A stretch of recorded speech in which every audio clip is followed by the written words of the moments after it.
Oh, hey, welcome to the That's Good Broncos podcast, live on YouTube right now, also available wherever you listen to the That's Good Broncos podcast. So subscribe there. Today's episode is brought to you by DraftKings Sportsbook. Use code DNVR when you sign up, and maybe you can bet on the Broncos starting Brandon McManus at quarterback next week if all of the Broncos quarterbacks get COVID and can't play. We don't know. But what we do know is the Broncos were forced to start practice squad wide receiver Kendall Hinton against a very good Saints defense with 0 reps at quarterback. 0 fucking reps at quarterback. And it actually looked exactly like you would have imagined. Probably worse. I think I have never been so aware of how hard it is to play quarterback in the NFL than after watching 4 or 5 series of this game, because the Broncos actually ran a bunch of wildcat to start, which was smart until Pat Shurmur decided the way to break in this quarterback who's never taken a rep as a quarterback in the NFL was to throw him in on third down and have him throw fucking passes on third down. I think that's what pissed me off the most. We got a super chat coming in already. $4.99. Henry Fisher Pack Openings just wants to say hi. Hi, Henry. Okay, Will. I don't know. What the hell do you want to say about this game, Will? Damn, where do we start? There's a billion different things to say about this game, but I think a good place to start would be to applaud Kendall Hinton. Hilton for going out there, getting less than a day notice. Yeah. Basically staying up all night trying to figure out the playbook with the coaches, running out there with about 30 plays. 0 experience in the NFL, was in a sales job a little over a month ago, and rolled in here. And he didn't embarrass himself out there necessarily. Just put in an impossible situation, but didn't make excuses. Didn't back down. Didn't get upset. Kind of stayed even. Earned the respect of the whole team. So I think that's a good place to start. And then we can acknowledge that he shouldn't have been in that situation. The team shouldn't have been in that situation, and this game just shouldn't have been played. To be perfectly honest, it shouldn't have been played. Move it to Monday. What's the harm in that? It just felt like they were, and by they I mean the NFL, wanted to make an example out of the Broncos, and I don't get it when you can put out a better product by moving the game 24 hours. So I don't understand. If anybody out there knows why, that wouldn't be possible, feel free to chime in. No, I mean, they may have had to move it 48 hours. It depends exactly on when the last time Locke and all the other quarterbacks were in contact with Jeff Driskel. But still, you already have the Steelers-Ravens game moved to Tuesday. Yep. And I think the more I thought about this, I was thinking about it when I was trying to go to sleep last night. And I was all about this crazy sort of shit show of a game. Just because my first thought was, a bunch of people are going to watch this game now. Probably more than Broncos fans would have if it were just a normal game. And that's going to be better for me on YouTube, and we can have more fun with something like this. But then just taking a look at the big picture and the fact that the NFL just refused to work with the Broncos, who I think have been one of the better teams all season in implementing protocols, taking them serious. Their whole protocol plan that they submitted before the season started, like the NFL was really impressed with. And we learned later, too, that it wasn't just like the Broncos quarterbacks were running around without their masks and spitting into each other's mouths. They were in a giant QB room where they were distanced from each other, and they got lax with their masks during a quarterback meeting, which, okay, if you want to be mad they didn't keep the masks on the whole meeting, fine. I understand that. But it sounds like they made a mistake in the safest way possible. And if they continue to test negative, like if all four of those, if everybody but Jeff Driskel tests negative, then they actually did nothing wrong because they didn't get it from him. Yeah. So you got to wait and kind of see there. But it just was bullshit because the NFL had choices and they decided not to do any of them. And they put the Broncos, they put the whole team in a bad situation. And luckily, hopefully, nobody got seriously hurt. Sometimes guys get hurt in a game and you don't learn until later that, their kneecap accidentally exploded through the back of their leg and you just didn't see it. So that, I think, when you have a guy who's never played a quarterback, you have to do all these weird things, like have running backs play quarterback all game. And honestly, Royce Freeman, I'll tell you one thing. Royce Freeman had the quarterback, the leg move when they send the guy in motion. Oh, yeah. First time he did that, I was like, shit, Royce Freeman smooth with that leg stomp. He's played a little QB before. The stomp is like one of the most attractive things about playing quarterback is being able to do that and send a guy in motion. That's what you do in backyard football, just to kind of feel like you're Peyton Manning for a second. Yeah. Yeah. On the topic of the Broncos alleged violations, I'd be curious to know how many other teams would probably be in the same situation if you reviewed all of their surveillance video from all of their position groups. Because judging by how they do it on the sidelines with masks between players and coaches, I can't imagine they take it super, super seriously. Maybe some do and others don't, but I think that's kind of natural for guys who are just together all the time and get tested every day and keep coming up negative every single day. You let your guard down. And it's think about your own life the last 9 months and how varied your own personal vigilance is with all this, as far as wearing masks, first of all, just having people into your house or going and seeing people, how close you'll get to another person. It totally varies. And it was always very strict at the start. And then everybody kind of took the foot off the gas in the summer and things got better. And now we're kind of cracking down again and starting to take things really, really seriously. But yeah, I really don't like the idea of, it feels like we're punishing teams for getting COVID, because if we were punishing teams for breaking protocol, we're not checking for teams who break protocol. We're checking for that's a good point. Positive. That's a very good point. How many teams have broken protocol, but nobody got it? And you're right. The Ravens and the Titans both did, and they got their games postponed. Yeah, I guess maybe I deserved this a little bit, because when the Raiders got punished, I said it was funny, and you were the voice of reason. And now I might be changing back. How the turntables. The turns have tabled on me really hard.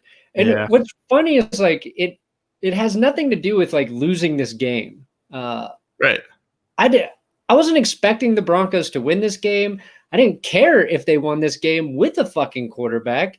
And if the Saints can get another game lead on Tom Brady and the Buccaneers, I'm going to take it. Tom Brady, by the way, middle of the field without a mask today, hugging Patrick Mahomes. I've mentioned it on Twitter. I mentioned it in my last video, and I'm going to mention it again.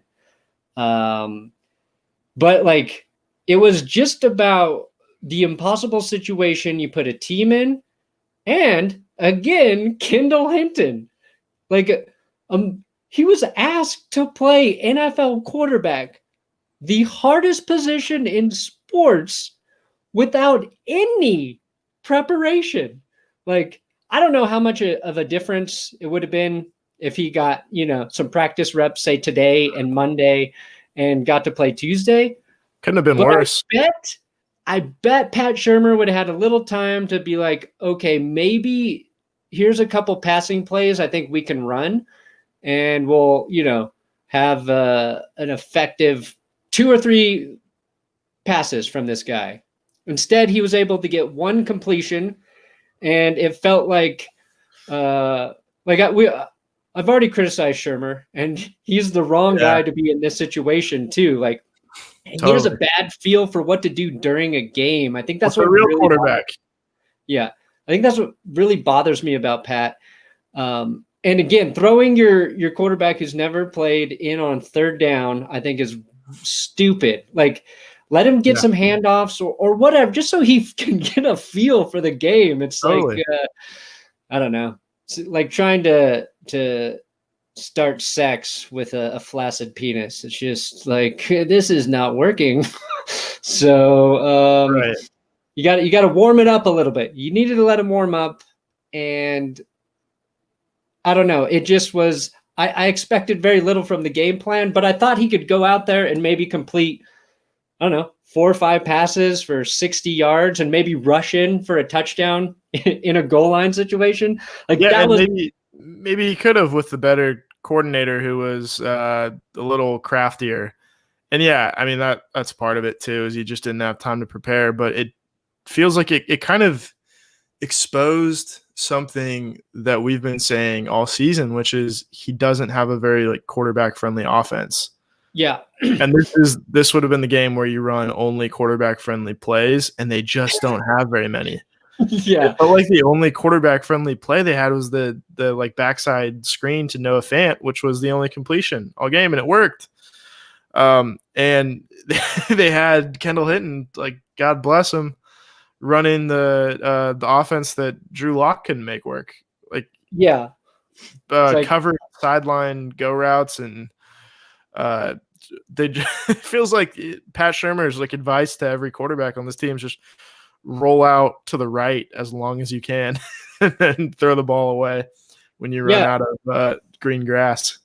And he asks them to roll out right without setting up play action for those rollouts to work. Yeah. And the run game was working for a little bit early on. They had Phillip Lindsay. Phillip Lindsay was basically the quarterback to start the game. He was calling. He gets the start. He was calling the plays in the huddle, and he, was running the option. They were doing just some direct snaps where he was running, and it's like, maybe get your quarterback in there after that's working. Keep running some of those plays and do some designed handoffs. Throw some bubble screens every now and then where your quarterback literally all he has to do is turn one way, throw the quick pass. Yep. Hopefully your receivers are out there blocking and you spring one. Like, none of that worked. And what was really interesting, though, to me, is the first half of this football game, despite it being, the worst version of an offense you can see, felt like too many Broncos games this season where they should have been down by 30 points after the first half, but they were down by 17. And you're like, they're not out of this game yet. And we saw that this year with Drew Lock at quarterback. We saw it when Driskel was in there. We just saw it. Rypien actually had the best early performance, but it's more like you said, it's a whole systemic problem with the Broncos offense and the defense. Like, the defense kept them in the game early. They were getting pressure on Taysom Hill. They got some sacks. Taysom Hill was not throwing. I don't even know. I think he barely got out of the first half with some passing yards. Like, he had -8 passing yards with his first touchdown rush. And maybe his second touchdown, he had 14 passing yards. So like the defense was doing their job. And I just was really hoping to see Hinton just get a little bit better of a chance to make a couple plays for his sake. For his sake. Like you kind of wonder if the coaching staffs were reversed. Like, what would Sean Payton have done in that situation? And, like, how would he have schemed for, I don't know, just to get, like, any kind of offense in that situation? Or it feels like, you know how when the Steelers had to play Mason Rudolph and Duck Hodges last year, how they just dialed up, like, all these trick plays and, like, we're mixing in the Wildcat and just so many screens, like all this horizontal offense. It just didn't feel like they had any of those tools in the tool bag or any of those plays like waiting to be called, because you can't just draw these things up like at midnight and expect them to work. Like you have to like already have them in the offense set up to be run, and they just didn't have that, which in 21st century football is really, really strange. It was also really funny though. I thought that you had the Broncos game on, and you also had the Chiefs Buccaneers game. And in the Chiefs Buccaneers game, Tom Brady and Patrick Mahomes combined for 800 yards passing. And the Broncos game, Taysom Hill and Kendall Hinton combined for 91 passing yards. Yeah. So it just shows you how fucking bizarre the NFL can be. Yeah, and even in the Chiefs-Bucks game, well into the second quarter, Tom Brady only had like 20. Well, maybe into the second, he only had 25 passing yards. Mahomes had 229 passing yards, and Brady had 25 after like the first quarter. Yeah. So that game just got crazy after it. And yeah, I mean, if you have like some of those trick plays, you want them instilled in your offense so you can commit to them for that stuff to kind of work. Because the Broncos tried a little bit of that. But again, even with all the starters on offense, you had no time to prepare for this game. And everything changes when you have to make that drastic of a switch at QB. So it really screws up your entire offense. Nobody's going to really know what the hell they're supposed to be doing outside of run plays. And hopefully the quarterback you put in, and maybe this is why they didn't play him a little bit more, to be fair to Shermer. I'm only half kidding when I take my aggression out on him at this point. But these are punching bags for a reason, because we can never really confirm how much is his fault. But it's like, how many of just the run plays does a guy like Hinton come in and know? You know what I mean? You just take that for granted.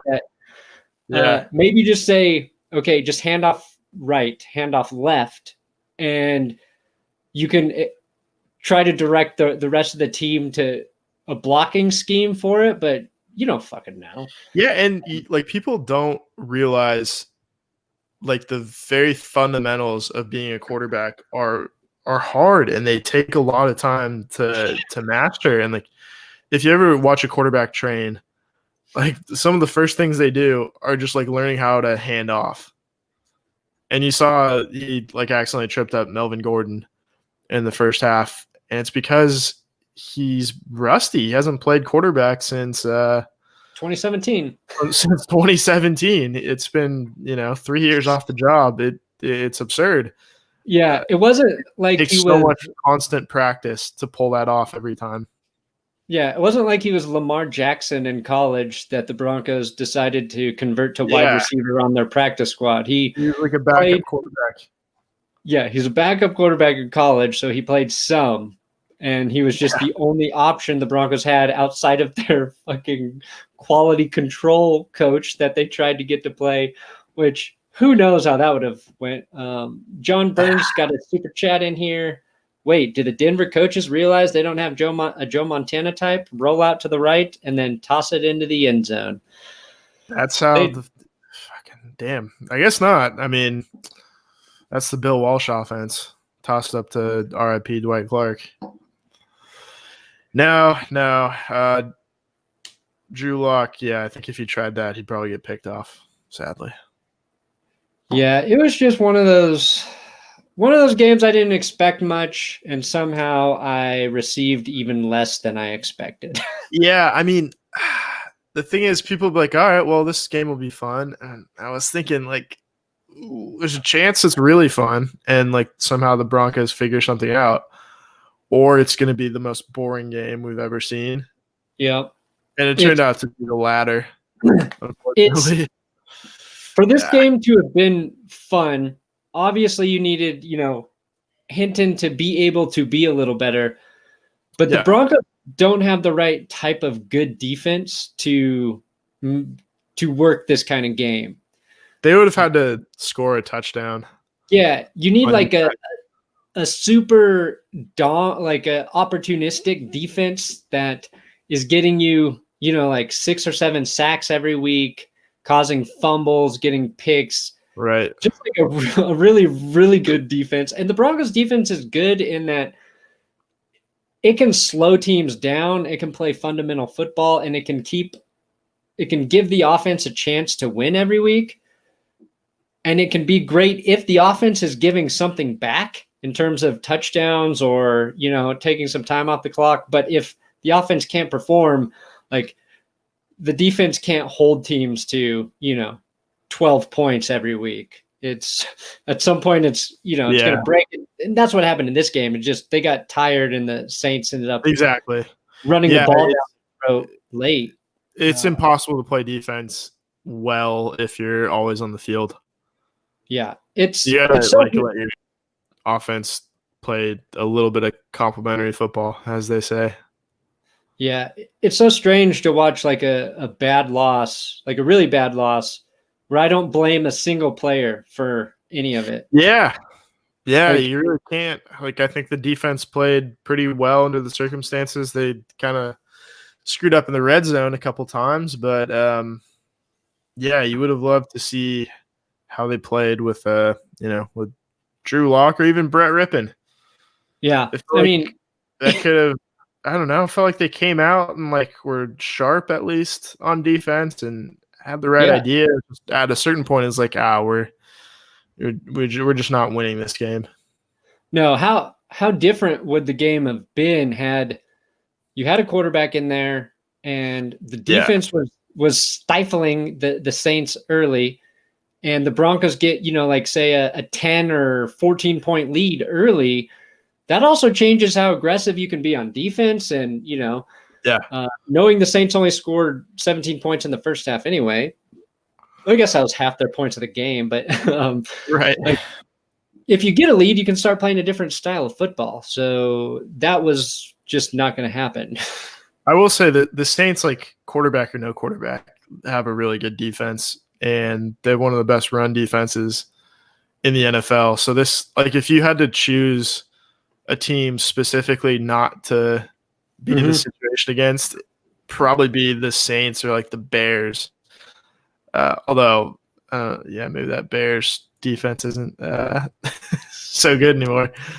But yeah, it's like, could they have like pulled this off against the Jets? Maybe. Yeah, maybe. I don't know.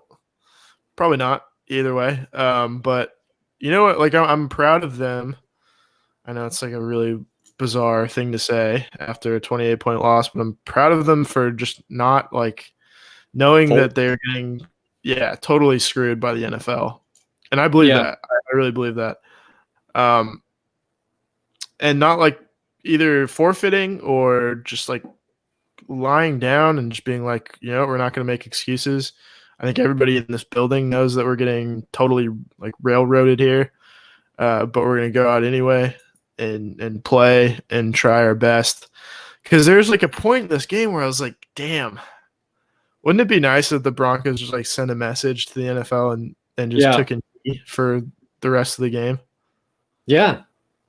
No, I think I tweeted that exact thing I feel like Sean Payton still has a bit of a grievance with the NFL, dating back to his Bounty Gate suspension. I think the Saints get this as much as anybody. Really. I think when the Saints went up 24, Yeah, 24-3. I think I tweeted like the Broncos and Saints should both agree just to kneel the rest of the game to stick it to the NFL, like a gentleman's agreement.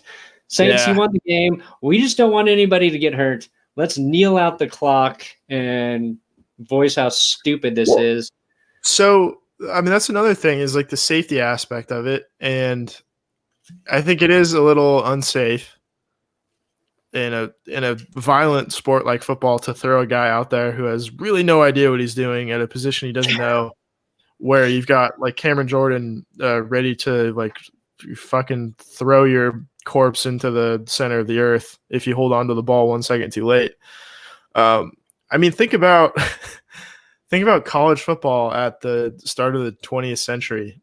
Like Teddy Roosevelt had to basically invent the forward pass because kids were dying because he could only run the ball. And when you can only run the ball, it's like trench warfare where you're just like running at each other and everybody's so concentrated and there's no reason to like play back or like backpedal or basically be on your heels at all. So it's just this like train wreck collision sport on every single play. And they institute the forward pass and people stop dying all the time. And in this game, it's like the Saints can tee off because they know that they're going to run most of the game and they don't really have to worry about the pass. And that's kind of it's a little unsafe. I don't know. Yeah, I think I started to worry about that when I saw it was Royce Freeman. I think just took a brutal shoulder shot to his face. I was like, oh fuck. The Saints have no reason to not do anything but be heat sinking missiles towards whichever direction the Broncos start to run. Totally. Hey, let me tell you something about heat sinking missiles. Oh, Blue Chew. The holiday season is in full swing. And with the professional and collegiate football seasons entering the playoff push, DraftKings Sportsbook, America's top-rated sportsbook, just period, wants to put you in the center of the action. If you haven't tried it yet, head to the App Store now because you don't want to miss this DraftKings Sportsbook offer. To celebrate Sunday's action, DraftKings is ensuring all new customers are covered up to $100. That's right. You bet they cover with risk-free Sunday betting on all of Sunday's action. Knowing I'm doing this a little bit late, maybe I will switch down to saying DraftKings Sportsbook is giving all college basketball fans who sign up now the chance to win $100 when betting on either Gonzaga or Baylor to win in that clash of titans. Plus, you'll get a deposit bonus of up to $1,000 when signing up using promo code DNVR. DraftKings Sportsbook has endless ways for you to bet. Endless. They will literally never end. From live betting to betting on your favorite players, they do it all. Probably not going to be very many more Kendall Hinton bets that you can place. But download DraftKings now. Use code DNVR when you sign up for your shot to turn $1 into $100 when betting on either Gonzaga or Baylor to win. That's right. Bet $1 to win $100. Use promo code DNVR during sign up to take advantage of these great offers. It is for a limited time. It's only at DraftKings. Sportsbook must be 21. Colorado only. Bonus comprised of a first-time deposit bonus. Bonus requires 25 times playthrough. Restrictions apply. See DraftKings.com/sportsbook for details. Gambling problem? Call 1-800-522-4700. Okay. Forfeit. I wanted to circle back to this real quick. Do you think John Elway should have just forfeited to say, I'm going to protect the team and not just take the risk because we don't have anybody to play quarterback? I don't think the team would have wanted to forfeit. Honestly. Yeah, I'm sure not. I don't think Elway's like that kind of guy, to be honest. So there's that part of it. Like they lose their salary. Do you think they should have? I mean, okay. Yeah. I don't know. I mean, maybe. I think about it from like a safety thing and maybe. But man, it's tough. I don't know if I really could have like faulted them if they did. But You want to Yeah, like I don't know. I didn't think about that until during the game. Yeah. Ben Bricchio.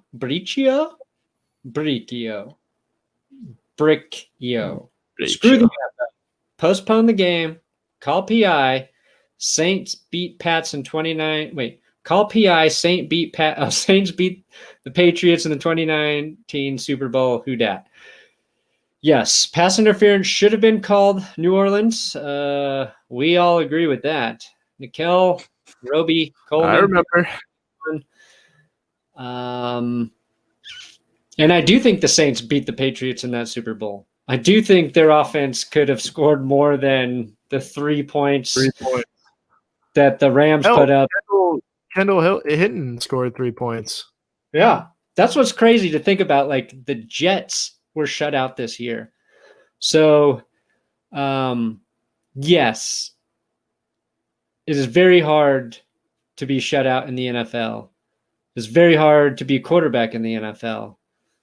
Sometimes you can never play quarterback in the NFL and not get shut out because your defense gets an interception and Brandon McManus can kick his career longest field goal from 58 yards to give you the shutout. So the Gooch saved. It was nice to get those 3 points. I was very, very thankful for those 3 points, honestly. That was a rocket. It feels like his confidence this year is just off the charts. Not a coincidence after coming on our show. So he's been in the zone. Let's get we should try to get every single kicker on the podcast. That'd be pretty cool. Next up, Randy Bullock. This is funny to look at. Broncos leading receiver, Noah Fant, 1 catch for 13 yards, and then you just got a bunch of guys with 0. Fuck. That's the saddest thing I've ever seen. I kind of feel like bad for a lot of the receivers too, because like they know they're just going to go out there and they're going to have like a 0 catch game in their stats. Yeah. When, you need those to leverage contracts and all that crap. So yeah, I mean, it's just such an unfortunate situation for everyone involved.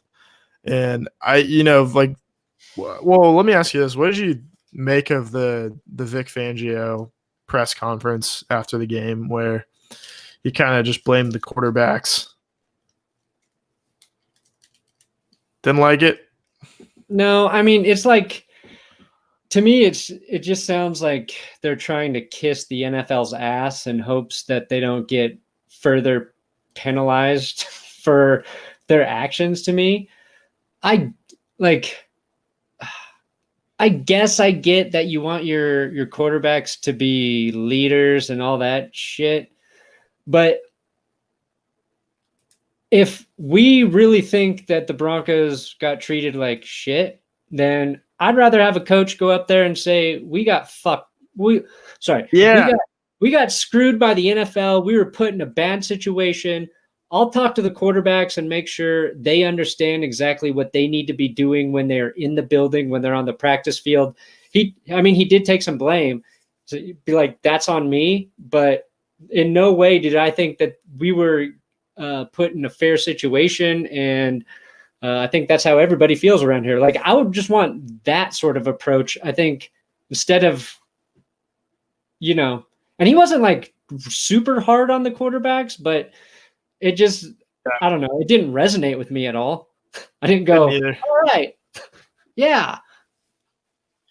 Yeah. I mean, there's really like only a few things you can do in that situation, I think, as like a leader and as the figurehead of an organization. Like, you either accept full blame yourself, which, obviously it's not totally his fault regardless of what happened. But you do that, and then kind of like behind closed doors, you make changes or like call out the guys that need to be called out and fix it. But you don't do it publicly. Or you kind of just like do the rallying cry and like the fuck you to the NFL and be like, we're all behind this. Like you fucked our team over.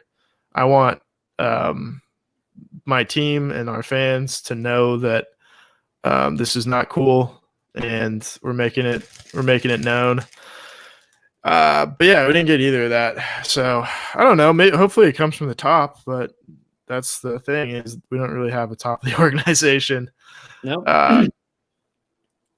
As of this recording. So yeah, hopefully I think later. if I'm the Saints, to take this in a different direction, I'd feel less good about Taysom Hill after this game as I do too. Yeah, viable quarterback. And I thought he had a strong showing last week. Like, he kind of impressed me that he's not perfect.